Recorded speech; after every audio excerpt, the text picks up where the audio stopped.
What is up, my fellow mobile gamers? In today's video, we got our best beginner's guide for the brand new RPG hero collecting mobile game, Memento Mori. Subscribe to the channel. Love this video. Bam! I got a bunch of tips, tricks we are going to go over. Let's jump into this. First thing I want to mention is this is something that can be easily overlooked, and in fact I don't even think the game tells you about this in the tutorial, but after you complete levels you can go ahead and you can actually redo them just specifically to get more rewards.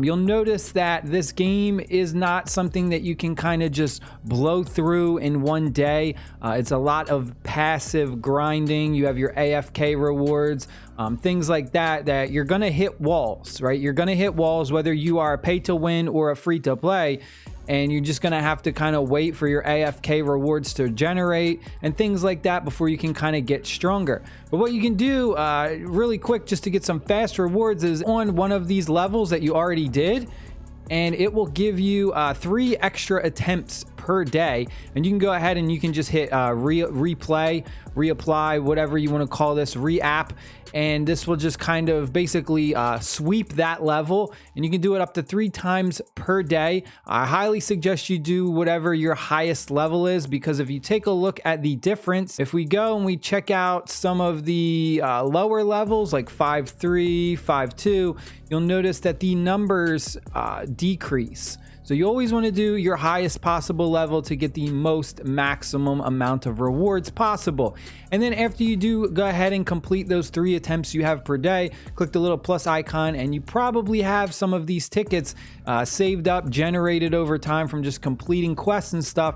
So you can go ahead and you can use a bunch of these. Again, this is just going to get you a bunch of free rewards really fast, so that way you can keep playing the game. While we are here on the map, I also want to mention to make sure you change the castle. Every time you go ahead and you complete like new areas, you'll have access to these new castles, and you can change the look of this.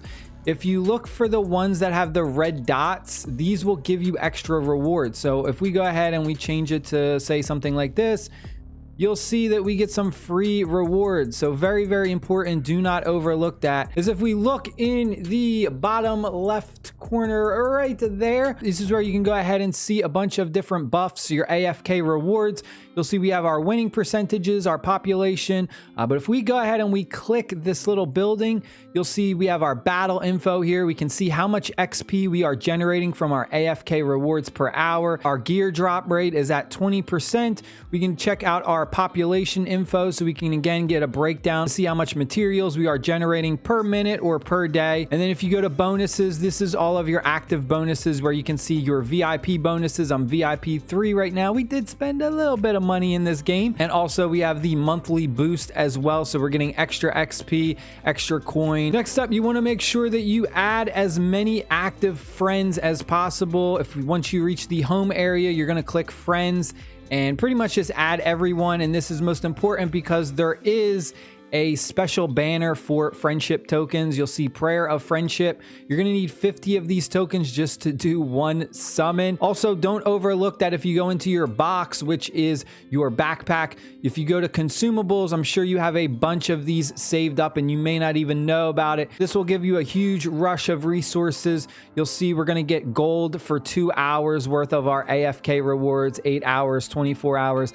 I like to save these until I get to the point where I cannot progress any further. You're also going to see your witches shards in here as well. The game won't tell you when you have enough to do summons, so make sure you go to your box and then consumables. Anytime you awaken a character, it basically increases their rarity, so you have the opportunity to increase like a low rarity character and make them an SR unit. The way to tell the difference though is to look at their skills, their abilities right here. A true SR unit will show up with 4 different abilities, whereas an SR unit that isn't a true SR will only have 3. So see this character, this only has 3 abilities, and that's literally just from going in here and awakening them. Every time you pull a bunch of duplicates, you just go to awaken and that will just increase their rarity. It'll change the border of their portrait, and they'll also get like little emblems in the bottom right corner as well. Next thing I want to go over is level link. You will need to reach a certain point in the game before you unlock this. This feature is also in a lot of RPG games that are similar to this. What this does is it makes it easier for you to level up other heroes instead of having to spread out so much of your materials.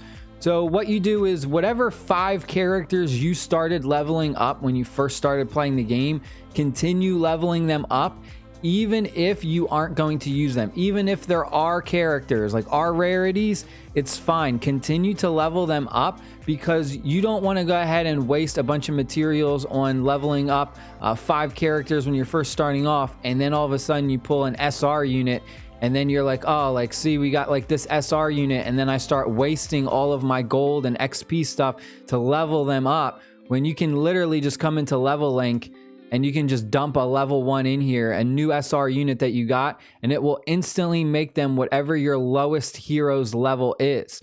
So that's what I do. I come in here, and these 5 right here, these are the heroes that I level up evenly every time, regardless of whether I'm going to use them or not in my lineup. I just continue to level these 5 up. Aside from level limit though, you do have the ability to go ahead and reset a character to level 1 and get the resources you use to level them up. It does, however, cost 50 diamonds, but worst case scenario is you go ahead and you level up some bad characters early game, then you get some new ones, and if you want, you could just go ahead and reset them. But level limit is something that's very important, and you should definitely take advantage of this. Another thing that I want to go over is how to change your cover character. Once you are in the home menu, you'll see a specific character show up. If you click the little star icon in the top right corner, you can go ahead and change your favorite characters.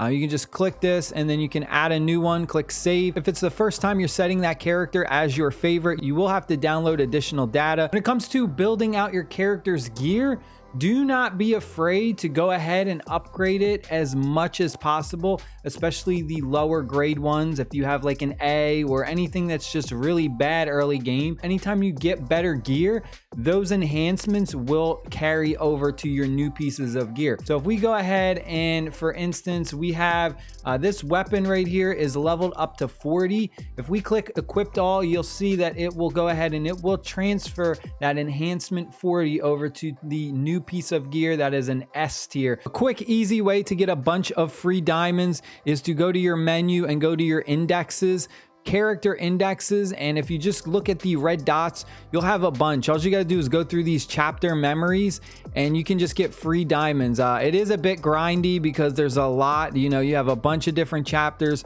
for all these different characters, but it's something that you can kind of do every time you pull a new character, every time you level them up and unlock a new chapter for them. So you really have to play 30 days. These are packs that like you really like the game and you want to get the most out of it. You would go ahead and buy the monthly boost. You get 150 diamonds daily. You also get 2 gold coins that will give you 24 hours worth of AFK gold rewards. And aside from that, you also get some really good buffs. You'll get player XP and XP orbs from auto battle plus 15%. Gold from population rewards 15%, a number of free quick battles plus 1. So stuff like this is very, very important for the long haul. This is going to help you get ahead of other players. Another one that you can also check out is this Rite of Covenant one. This one you have first time 3 days free, 1 week 99 cents, or the 1 month for 3 days. Team quests, prayers plus 1, gold coins extra 10%, space time coins 10%. You know, it's just extra rewards that you're going to generate over time. So this is another one that's really, really important. A lot of the subscription bases are usually your best bets when you are looking to make purchases in games like this. But again, you do have to be playing for the entire time. If you're only going to play this game for a week or two, then it's pointless. You might as well just, you know, enjoy it for however long you're going to want to play. But if you really want to be competitive and play it for a very long time, hope you guys and girls enjoyed the video. Stay happy, stay safe. I'll see y'all later. Peace.